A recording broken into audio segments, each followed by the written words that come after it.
What's up, everybody? It's your favorite show, Get a Bucket. I'm your host, Trey, and as usual, I hope you're all having a wonderful, wonderful day. Today, we're going to talk about the WNBA's 2026 top storylines. That's right, the 30th season's top storylines.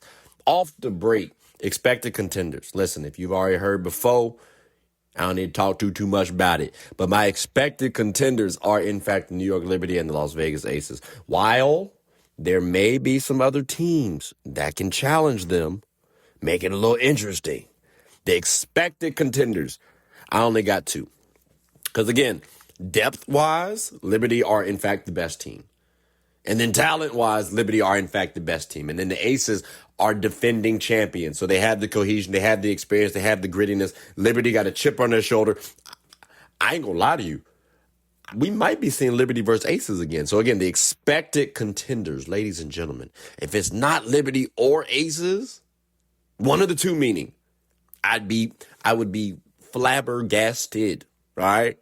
Now, we got the contenders that we've talked about. And again, if you listened to one of my episodes before about the expectations for each team, I've already talked about the Liberty. I've already talked about the Aces. So definitely go and tune into that episode.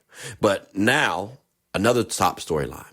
The new team expectations. Like last year, we saw the Golden State Valkyries go to the playoffs. This season, they might barely miss the playoffs, and that's no slight to them. That's because the other teams are actually fairly decent. Could they still get to the playoffs? Yes, they actually could. They could be a lower seeded team. Again, their starting unit, I'm projecting to be quite decent. But you need bench, you need depth, you need resources. And that's why I'm curious to see how the Valkyries do. If their youth produces, like they had, Yusete last year, who didn't play. She had a chance to be Rookie of the Year. So because she didn't play, hey, she could be Rookie of the Year this year. If she plays and she hooping. Just saying. So again, ladies and gentlemen, I'm curious how the Golden State Valkyries do. I think they barely missed the playoffs, but I'm not going to be surprised if they actually missed the playoffs. And it's not because of what they did last year completely, but it's because of who they acquired. The Portland Fire, I think they missed the playoffs, as well as the Toronto Tempo. And there's no disrespect, ladies and gentlemen. I think the Tempo have a better chance of getting to the playoffs. They might have a decent tempo when it's all said and done, too. They could be playing some fast-paced offense. You got Marina Mabury. You got Brittany Sykes. Like, you can make some things shake with that. But again, ladies and gentlemen, I'm not expecting them to make it to the playoffs. Missing it, for sure. Now, we've talked about the two teams. Well, the three teams. Well, I guess technically there's two new teams, but three if you want to talk about over the last two seasons. So we'll be talking about new team expectations quite often, because we got a couple more teams coming between now and 2030, just saying. Also, I think a storyline that's going to be worthy noting, right? How do leagues like the Unrivaled League or even Project B that's taking place this season, how do those impact the WNBA players during their season? Because there's a world where, look, the women are going to be playing year-round. And while that sounds extremely cool as a sports fan, you got to think the wear and tear on players' bodies. Will that start to accumulate? Will that start to make players' careers shorten a little bit? They already only play 40 games. So I'm curious how that impacts the WNBA players. Will that vault them up, kind of like how we see players go to Team USA and then have a monstrous season the next year? Or will it make you look a little rough and ragged? Maybe at the beginning you snapping, but then as the season progresses and we get to the playoffs, which is a little bit tougher, maybe your fatigue dips a little bit. So I'm curious how these two new leagues are going to impact the WNBA playoffs. And I guess regular season too. So we'll be paying attention to that. Now, the WNBA award expectation. By the way, you get rookies, you got vets in both of those leagues. So it's everybody in the league, everybody across the board. Even how contracts are formed. I wonder if there'll be stipulations in there about these two leagues. Now, we're going to talk about here the WNBA award expectations, okay? We're going to talk about Coach of the Year, Most Improved, Six Woman of the Year, Rookie of the Year, DPOY, MVP. Coach of the Year. I got about five names, right? Cheryl Reeve off the Lynx, Chris DeMarco off the Liberty, Becky Hammond off the Aces, Carl Smeshko off the Dream, and Sydney Johnson off the Mystics. Now, keep in mind, ladies and gentlemen, I genuinely do expect to see. Well, hear me out. Cheryl Reeves, if your Lynx are a top 2 seed, you might win the argument for me. Chris DeMarco or Becky Hammond, respectfully, because I've already talked about y'all teams as being contenders. If you're not the 1 seeds, I don't want to hear it. Like, I don't want to hear y'all names mentioned at all whatsoever. Carl Smeshko on the Dream. I still got y'all as contenders, but if you're a top 2 seed, I'll hear it. Like, I'll hear that for sure. If you meet my expectations, I can't quite say, oh, you should be coach of the year. My coach of the year is someone who exceeds expectations personally. Okay. But again, top 2 seed, I'm not expecting that out of the Dream. Could they? Sure. That's why I put Carl there for the Dream as coach of the year if they get top 2. And then Sydney Johnson, the Mystics. Listen, I have y'all in that playoff contending status. If y'all vault up to a top 4 seed, that would be pretty spectacular. Could there be other coaches that win it? Yes, but these are the 5, ladies and gentlemen, that I'm looking forward to watching coach over this season. Because, again, they have realistic chances of winning. The most improved players, I'm looking at about 8 names right now. We got Shakira Alston, because she just got that contract extension. Cameron Brink, because she just came off an injury. Hey, look, you got to do something for us, Cameron. All right, we just traded away Rakia Jackson, and you are now the lone youngin that we kept. You got to do something. Angel Reese, because you were doing all that jawing, all that talking about your former team, saying how you want more. All right, well, now you got it. You're now on the Dream. So now more scrutiny is going to be thrown at you, which is kind of hard to think about. So, again, I'm expecting her to showcase a little bit more skill. Expecting her to get most improved, that she could be a candidate. Ezzy Magbagor, because now you have more opportunity to do something. I want to see what she does for the Seattle Storm. Could she be one of the better players on the team? Or will she get usurped by Dominique Malonga, who was drafted number 2 last year? Alwa Pham, who was drafted number 3 this year. Could she get eclipsed by the 2 younger players? That's a possibility as well, too. So, again, I'm expecting Ezzy to have a little chip on her shoulder this season. And no NECA, no problems. That's what I'm expecting. Well, maybe a little problem, but again, not for her as much. Marina Mabrey, because you are now on a new team. Literally, you are on a new team. Floor is yours, sweetie. Floor is yours. You got to go hoop. You got to go get a bucket by all means necessary. And I think if you emerge as the leader and you help bring this team onto the playoff scene, oh my gosh. Like the tempo. Like, bro, if you can set the tempo for the tempo, I think you can get most improved player. Bridget Carrollton, you were the first pick in the expansion draft. And I think it would be kind of fire if you can win most improved for the Fire. But that also requires you to, in your team, to get a little closer to that playoffs. But also, I need to see something like you getting a bucket just a smidge more. Just a smidge more. You're a quality role player. Let's see what you can do. Because we saw what happened last year for the Valkyries. So the template has been set. So we got to see what happens for most improved. Sanaya Rivers, I think this will be an underrated player. And if she hoops the way I think she can hoop, bro, I think she can win this award hands down. And I'm looking forward to watch Sanaya on the Sun. Like, if the Sun are not at the bottom of the barrel, if they're starting to be considered like a competitive team, she has the capability of guarding 1 through 3, sometimes a 4, but ideally 1 through 3 at an elite level. And if that offense comes along, we could be talking about her as an all-star, which would help lead to the most improved player. And then also, Maddie Siegrist off the wings. Look, she could get a bucket in college back in the day, all right? And back in the day really is not that far ago. She's playing with Arike Ogunbowale, with Paige Beckers, and with the number 1 pick in AZ Fudd. So she could get lost in the sauce, but what happens? Because they also got, Alana Smith, right? Like, they got a good team across the board. I'll give them that. But what happens if Maddie starts producing a little bit more than what we might expect? Like, what happens if Maddie starts giving fringe all-star caliber production? That may end up making some things tricky for the Wings, not going to lie to you. Because now we might think about, should we keep Arike? Or should we trade her and look to keep our youth? That could be a whole discussion But Maddie Siegrist will have the opportunity to be in the running for most improved player. Now, 6th Woman of the Year, I'm going to just cut this off because, again, I just listed off all my players for most improved, right? These are my expectations. But 6th Woman of the Year, I got to go TBD. And I got to go TBD because this one's a little bit unfair. I don't know who's officially going to be coming off the bench. I can tell you who's going to be coming off the bench for the Liberty. Probably for the Aces, too. And you might be able to pick somebody off that team. You genuinely might be able to. Like, pencil somebody from one of their from one of those teams in this list. But outside of that, like the dream, are they going to keep Naz Hillman on the bench? Or are they going to try to have her in the starting unit? Brianna Jones could come off the bench, and she's been a 6th Woman of the Year before. Naz Hillman was just 6th Woman last year. So they have some things to argue about. But other teams have some question marks too, bench-wise. So, again, I'm putting this as a TBD. Rookie of the Year. I got a listing of 4.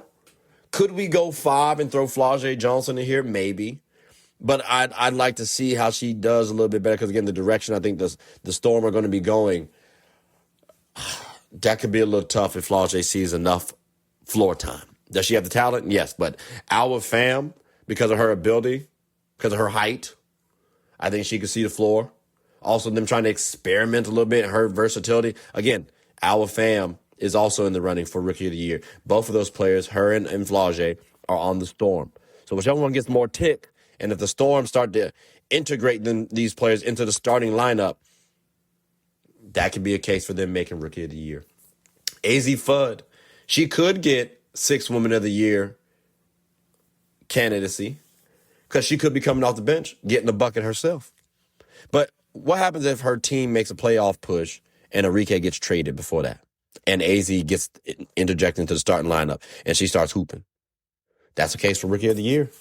How about Olivia Miles being a quality contributing member on a playoff team, meaning the Lynx, and you allow Courtney Williams to slide back to the 6th Woman of the Year spot? What happens if Courtney is now 6th Woman of the Year who also gives you all-star caliber numbers again? Just saying, Olivia Miles could be Rookie of the Year if she's a starter on the team, which I expect, and her to get a bucket, her to be producing, her to get assists, quality playmaker, help being the floor general on this team, making it easier for them offensively. So that way someone like Nafisa Collier can focus on defense. Kayla McBride can just focus on her getting buckets. That would be stellar.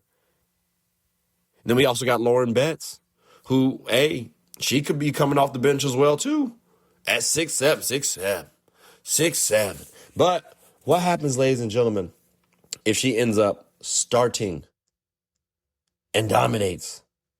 Rim protector. We could be talking about her in the DPOY conversation as well, too. But Rookie of the Year discussion, she's getting the bucket, leading the team in rebounding. Although that could be tough because, Shakira Austin's on the squad. Quality defender. What if she's known as the best rim protector on her team? Stuff like that is why we consider her as Rookie of the Year. But ladies and gentlemen, Rookie of the Year could be a jump ball this season. We have a lot of talent, a lot of opportunities, and a lot of interesting situations to help produce a Rookie of the Year. Now, DPOY, we got the perennials, right? Nafisa Collier and Asia Wilson. Alyssa Thomas is the usual suspect. How about Gabby Williams? Again, she's on a new team, ladies and gentlemen. And her being on this new team, and when I say new team, it's the Golden State Valkyries. So technically speaking, it is still a new team. It's their second year, not hers, the team's second year. Her versatility could help her be in the running for DPOY. Carmela Cardoza, the rim protection capabilities. Now that they got Azare Stevens, you can space the floor out. I'm expecting her stats to go up a little bit more, rebounding to go a little bit more, rim protection. You have a chip on your shoulder now, sweetie. I need to see something. So I'm expecting her. You don't have to win it, but be on the listing. How about Alicia Gray or Angel Reese? If they're anchoring the defense for the Atlanta Dream, that's got to get you some, that's got to get you some consideration for the DPOY. And especially looking at Angel. We know Alicia Gray can defend it. She's very versatile. But Angel, you could realistically guard 1 through 5s. So this is a case for you to showcase that you're able to get a bucket, which we know you've averaged a double-double, but an efficient bucket, leading the team in rebounding and anchoring that defense. DPOY could be yours. And then Leonie Phoebus. This player can literally guard 1 through 5. And she could be a low-key favorite for DPOY. Because the Liberty, they're pretty spectacular. So DPOY, ladies and gentlemen, these are some names to look out for sure. And I'm going to be paying attention to that because there's a lot of teams, a lot of names that we can run out. Now, MVP, of course, again, the perennials. You got Asia Wilson. You got Nafisa Collier. I'm going to just say this off top. I don't know if a player from the New York Liberty is going to be up here. I think they're too deep. Like, you got Sabrina. You got Stewie. Stewie might be the person. But then you also got Satu Sapali. And I don't expect Jonquel Jones to do it. But she's pretty talented. So, again, like, unless Leonie Phoebus just starts snapping, I don't expect anybody to get from the Liberty on this list. But a player like a Ryan Howard, one, if Asia and Nafisa's team are number one, I can understand why they get it. Ryan Howard, if your team's a top 2 seed, you could even say this for Alicia Gray, but I'm thinking Ryan's the more offensive-minded player. Can she defend? Yes, but she can get a bucket a little bit better than Alicia can. But Alicia was just MVP caliber last season. So her or Ryan, if they're top 2, one of those two should be able to get it. Aaliyah Boston, if your team is top 3 seed, I got to consider you for MVP. And a little bit higher than a Kelsey Mitchell or even a Caitlin Clark. Now, keep in mind, I said top 3 seed, and they're on the same team. Kelsey, you got to average 20-plus points efficiently. And Caitlin, you got to average a triple-double. Because Aaliyah going to continue to give her quality numbers. And to be clear, she can get a bucket as well as stop one in the interior. So, again, Aaliyah Boston, I'm looking at her for MVP. Alyssa Thomas, if your team is a top 4 seed and I'm projecting you to be a playoff team, and you could miss the seed, you could miss the playoffs. If your team's top 4, I got to consider you for MVP. Nneka Ogwumike, listen, bro. If my Sparks are top 3 seed, we got to slide the MVP voting to Nneka. Because I don't think that goes to Kelsey Plum, nor Cameron Brink, nor Dearica Hamby, nor Ariel Atkins. Like, nobody's going to impact our team winning more than Nneka Ogwumike. But that's just me. Gabby Williams. If the Valkyries are a top 5 seed, I got to think that you are the leader at that helm. Yes, they did have some tremendous players last season. Veronica Burton, Kayla Thornton, they did their job. Tiffany Hayes is a good player. But to be clear, Gabby Williams, oh my God, is the better player on the team. So as a result, I would expect her to be up here for the MVP listing if their team is a top 5 seed. Because I don't expect them to make the playoffs, barely miss it, but they can make the playoffs. But could there be other players? Like, sure, I could hear Paige Beckers getting into the MVP listing, although I don't expect Paige to win it on the Dallas Wings right now. I don't. But there could be, like, these are my players right now, especially based on season, in terms of how I'm expecting the season to go. And again, I already told you, the Liberty, I don't expect anybody on the Liberty to be up here. But those are my WNBA award expectations, ladies and gentlemen. And to close out the episode, one of the things that I'm going to be looking forward to is the WNBA Draft 2027 radar. Because I'm looking forward to watching 7 players next season. We got Juju Watkins. Is she actually leaving? We know who Juju is, right? Like, freshman phenom, arguable best player in college basketball for women. Like, she's a bucket. Okay, she can easily get a bucket. And she can defend. She got to see if she can play make a little bit more. So if she can up that playmaking, WNBA could have a problem. Madison Booker, mid-range Maddie as they call her. What's her production going to be like during this senior season? If it eclipses what she did this past season, plus if she's able to do what she did on a consistent basis, but also in March Madness, never having a bad game, we could be talking about her as a top pick. But we got to wait to see how that goes. Audi Crooks.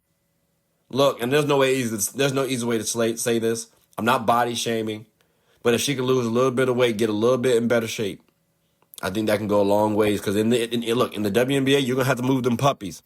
There's a big difference between the girls in college versus the girls in the pros. I ain't gonna hold you. Same thing with the men. So if is she talented? Yes. I just don't know how well she gonna be able to do in the WNBA. Because you got players like a Zhang Ziyu, who is 7'3". Like, how tall? 7'3". I'm curious how well she would do against Zhang Ziyu. And that's the player that she would be drafted with. And mind you, ladies and gentlemen, you can't teach height. And there's only been one other player to have been drafted with the height that Zhang Ziyu had. And that's Margot Didek, okay? She was drafted in 1998, and she was 7'2". So Zhang Ziyu would be the tallest player drafted in the WNBA. And I can't wait to see how she does. Does she dominate? Oh, that'll be crazy. But you can't teach height, ladies and gentlemen. Honestly, she may be the number one pick when it's all said and done. I get Juju is a quality talent. But damn it, if you can't teach height, and 7'3" is still 7'3". She got a lot of work to do. But again, there's nobody with her height. And the rim protection got to be crazy. It's got to be stupid. Now, I'm also looking at Michaela Williams, Malaysia Fulwiley, and Hannah Hidalgo. Quality players. Now, I'm just going to say this. I'm more so focusing on Malaysia Fulwiley and Hannah Hidalgo. Malaysia, we already know she's a quality athlete with ball handling skills. Hannah Hidalgo, she was a DPOY at 5'6", where she got 5.6 steals during her junior season, and she can get a bucket. So I'm very curious in seeing just how well these two, like, bro, they're so spectacular. It's ridiculous, all right? So I'm looking forward to seeing how she does. And then, okay, all right, Michaela Williams, I hear y'all, right? She can play pretty well. Good height to her, 6 foot. She gave, 14 points, 5 rebounds, 4 assists on 50% from the field. That's not bad. So I got to throw on this list. Because, again, expectations of Michaela next season are a little high. So if she can live up to those expectations, you got to put her in there. But, ladies and gentlemen, those are the 7 players I'm looking forward to watching next season, especially during the draft. But next college season, definitely looking forward to seeing them play. Maybe not Zhang Ziyu because she's not in college. She overseas. But we'll wait to see when she does go to that WNBA draft. 7'3", that is disgusting work. But, ladies and gentlemen, boys and girls, this does conclude the end of the episode. Thank you all for listening. I appreciate it. This was a long one.